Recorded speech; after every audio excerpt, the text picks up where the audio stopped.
2022 दिसंबर China अरब summit. और इस summit से भारत को क्या फर्क पड़ेगा? यूएस और अरब के कमजोर रिश्ते का फायदा अब चाइना उठा रहा है। 2022 दिसंबर में चाइना अरब समिट में ये क्लियर हो गया कि अब चाइना और अरब एक साथ मिलकर एक नया वर्ल्ड ऑर्डर लाना चाहते हैं। चाइना अपने नापाक इरादों से कभी बाज नहीं आएगा। वो पैसे और एडवांस मिलिट्री और इंफ्रास्ट्रक्चर के दम पे अपनी लैंड एक्सपेंशन को बढ़ाना चाहता है। लेकिन इस समिट से अरब को क्या फायदा?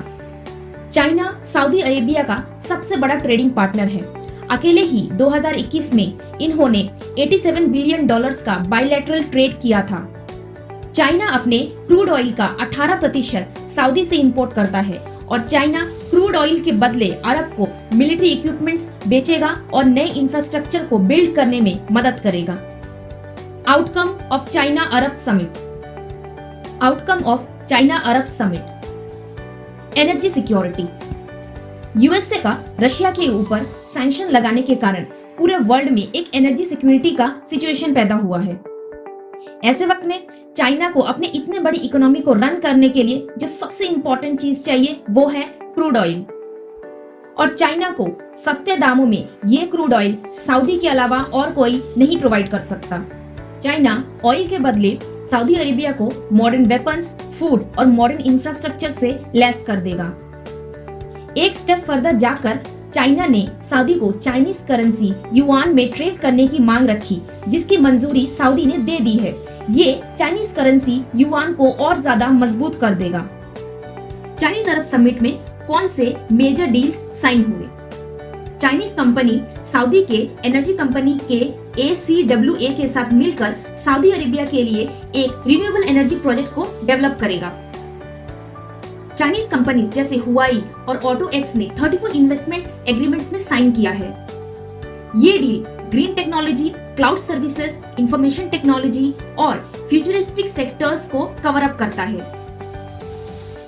चाइना के सिनोवेशन वेंचर्स ने King Abdullah University of Science and Technology में MOU साइन किया है on artificial intelligence. Saudi Arabia के National Centre for Vegetation Cover Development और चाइनीज कंपनी इलेऑन ने एग्रीमेंट ऑन एफोरेस्टेशन साइन किया है। सऊदी अरामको और China's Shandong energy group collaborate करेगी ऑयल रिफाइनिंग और पेट्रोकेमिकल अपॉर्चुनिटीज में। ये एग्रीमेंट ये भी स्पेसिफाई करता है कि वो साथ काम करेगी और रिन्यूएबल एनर्जी, हाइड्रोजन एनर्जी और कार्बन कैप्चरिंग में एक दूसरे की सहायक होगी। इन दोनों देशों ने एक स्ट्रेटेजिक पार्टनरशिप साइन किया है ऑन डिजिटल इकोनॉमी। ये डील रिलेटेड है आर्टिफिशियल इंटेलिजेंस, क्वांटम कंप्यूटिंग और रोबोटिक्स के ऊपर। Why is it alarming? Saudi Arabia ने बायलैटरल समिट के बाद ये स्टेटमेंट इशू किया कि सऊदी अरेबिया सपोर्ट करता है चाइना के वन चाइना प्रिंसिपल को, जो कि डायरेक्ट रेफरेंस देता है ताइवान के ऊपर। ये एक बहुत बड़ी जियोपॉलिटिकल खेल है जिसमें सऊदी कभी भी चाइना के इंटरनल मैटर्स में नहीं बोल पाएगा। इसका सीधा मतलब ये निकल कर आता है कि जब चाइना इंडिया को सियाचिन और अरुणाचल प्रदेश के बॉर्डर्स एरिया को अपने प्लान ऑफ एक्सपेंशन के तहत कब्जा करने की कोशिश करेगा, तब सऊदी अरेबिया इसके ऊपर कोई टिप्पणी नहीं करेगी। Effects on Bharat. पहला, अगर चाइना और अरब ऐसे ही अपने बिजनेस अलायंसेस को बढ़ाते रहे तो ये भारत के मार्केट में इंस्टेबिलिटी क्रिएट करेगा, जो कि भारत की इकोनॉमिक इंटरेस्ट के खिलाफ होगा। चाइना अब फूड और एनर्जी के सेक्टर में वर्ल्ड वाइड अपनी इम्पैक्ट क्रिएट करना चाहता है, जो कि आगे जाकर एक मार्केट में एक बिग मूवमेंट क्रिएट कर सकता है और ये भारत के फेवर में बिल्कुल भी नहीं होगा।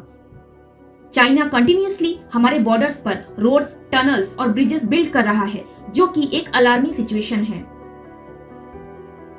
चाइना अरब अलायंस से चाइना एक बहुत बड़ी जियोपॉलिटिकल चेंज लाना चाहता है, जो उसे हेल्प करेगा भारत के बॉर्डर्स को कॉन्कर करने में। वो भारत के नेबरिंग कंट्रीज नेपाल, बांग्लादेश, पाकिस्तान, श्रीलंका को मदद के नाम पर भारत की इंटरनल स्ट्रेंथ को कमजोर करने के लिए टारगेट करता रहता है। Major step Bharat should take. Bharat को अपने फॉरेन पॉलिसीज में क्रूशियल बदलाव लाने होंगे, जिससे वो चाइना के साथ डील कर पाए। एक तरफ हम चाइनीज ऐप पर बैन लगाते हैं और दूसरी ओर हम उससे हेवीली इंपोर्ट करते हैं। ये रुकना चाहिए।